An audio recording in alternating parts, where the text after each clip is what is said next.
हाल ही में defence minister Shri Rajnath Singh ji ने एक क्वेश्चन पूछा था बहुत सारे आईएएस अफसर्स को, जो आपकी स्क्रीन के सामने है। आज हम इसको अच्छे से सॉल्व करेंगे, क्योंकि इस क्वेश्चन को बताने में बहुत सारे आईएएस अफसर भी लड़खड़ा गए थे। हालांकि ये क्वेश्चन जुबानी पूछा गया था, तो चलिए हम इसको खोलकर कापी पर सॉल्व करते हैं। उससे पहले सुन लीजिए कि क्वेश्चन क्या था। उन्होंने कहा था कि हमारे पास कुछ पैसे हैं, उन पैसों में से हम जो आधे पैसे हैं किसी एक इंसान को दे देते हैं।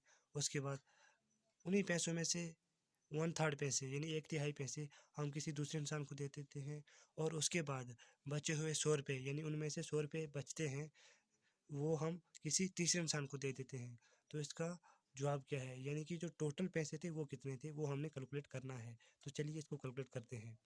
देखिए, सबसे पहले जिस चीज़ का हमें पता नहीं है हम उसको एक्स मान लेते हैं। तो इसलिए जो सोल्यूशन है उसका स्टार्टिंग पे हम क्या करेंगे, कितने पैसे हैं उनको हम कुछ भी मान सकते हैं, ए मान सकते हैं, बी मान सकते हैं। तो मान लीजिए हम यहाँ पर एक्स मान लेते हैं इस चीज़ को। अब उन्होंने कहा था कि 3 लोगों में हम कुछ पैसे क्या करते हैं, बाँटते हैं। अगर हम उन 3 लोगों के पैसों को ऐड करें तो क्या आएगा, एक्स आएगा। यानी कि जो टोटल 3 लोगों के पैसे थे उनको जमा करके वो टोटल पैसे आ जाएँगे जितने उन वो शुरुआती टाइम पे थे, इसलिए हम उनको ऐड करते हैं। सबसे पहले देखिए, एक्स जो है हमने माना कि जो हमारे टोटल पैसे थे। अब उन 3 लोगों के जो पैसे हमने दिए थे उनको ऐड करना है। तो सबसे पहले पहले इंसान को कितने पैसे मिले थे, आधे पैसे मिले थे, यानी 1 सेकंड मिले थे। अब व 1 सेकंड, सॉरी 1 सेकंड नहीं, हाफ मिले थे, 1.2 मिले थे। तो अब देखिए किसके आधे पे मिले थे, इस एक्स के, यानी जो टोटल पैसा था उसका आधा पैसा उस पहले इंसान को मिला था। तो यानी एक्स की मल्टीप्लाई हो जाएगी यहाँ पे 1 के साथ, यानी सीधा मान लीजिए हम x/2 आ जाएगा। एक्स के आधे पैसे पहले इंसान को मिले थे, एक्स के जो है तीसरा हिस्सा, यानी टोटल पैसों का तीसरा हिस्सा दूसरे इंसान को मिला था।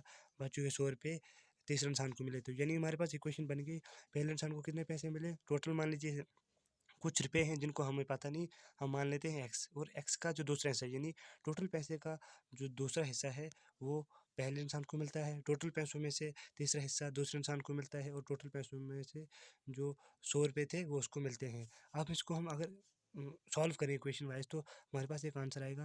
अब इसको थोड़ा सॉल्व करेंगे।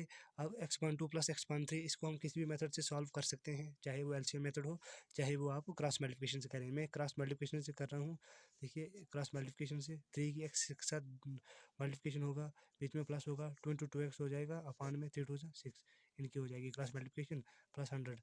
अब क्या आएगा, जो एक्स हमारे पास क्या निकल कर आएगा, 3x प्लस 2x हो जाएगा 5x अपान 6 प्लस 100। तो यानी हमारा एक्स अभी भी क्या चल रहा है, इस तरह से, यानी इक्वेशन में चल रहा है। तो इसको हम क्या करेंगे, एक्स है।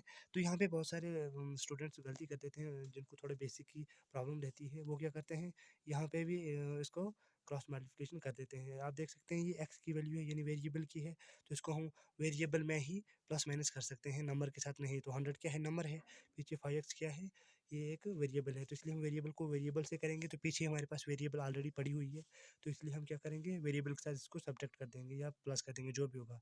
तो एक्स पीछे है, तो 5x/6 जब इक्वल टू के पीछे आएगा तो हमारे पास क्या बचता है, हमारे पास पीछे आकर 5x भी माइनस हो जाएगा अपान में 6, यानी जो 5x/6 था इक्वल टू के पीछे आकर क्या हो जाएगा, ये माइनस हो जाएगा। इक्वल टू इसी तरह रहेगा, ये पीछे क्या हो गया माइनस, आगे इक्वल टू में क्या होगा 100, इसी तरह रहेगा।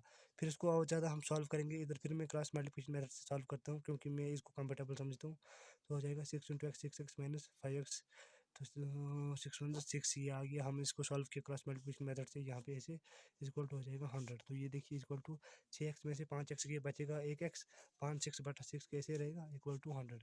अब देखिए, जब भी कोई चीज़ डिवाइड में हो आगे जाकर वो मल्टीप्लाई हो जाती है, या अगर पीछे कोई चीज़ मल्टीप्लिकेशन में होगी तो आगे जाकर वो डिवाइड हो जाती है। तो यहाँ पे ये डिवाइड में है, आगे जाकर ये मल्टीप्लाई हो जाएगा। तो एक्स ऐसे ही रहेगा, आगे जाकर इधर ऐसे ही रहेगा। 6 जो है वो नीचे डिवाइड में था, आगे जाकर मल्टीप्लाई में हो जाएगा, तो मल्टीप्लाई हो गया। अब क्या होगा, एक्स क्या हमारे पास निकल कर आता है 600।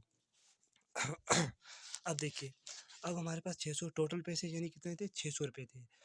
अब हमने क्वेश्चन में पहले पढ़ा था कि जो पहला पर्सन था, मान लीजिए वो कोई ए था, उसको कितना आधा पैसा दिया गया था। दूसरा पर्सन मान लीजिए वो बी था, उसको कितना पैसा दिया गया था, तीसरा पैसा, एक तिहाई पैसा दिया गया था, यानी टोटल पैसे का तीसरा हिस्सा।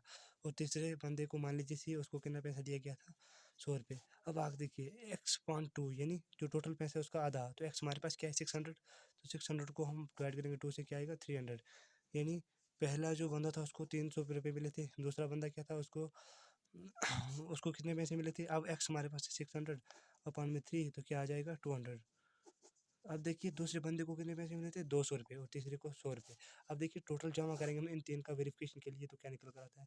तो देखिए 300 रुपये पहले बंदे के जमा 200 रुपये, दूसरे बंदे के जमा 100 रुपये, तीसरे बंदे के, तो क्या आता है इक्वल टू 600 हमारे पास आता है। 300, 200, 500, 100, 600, ये हमारा आंसर है।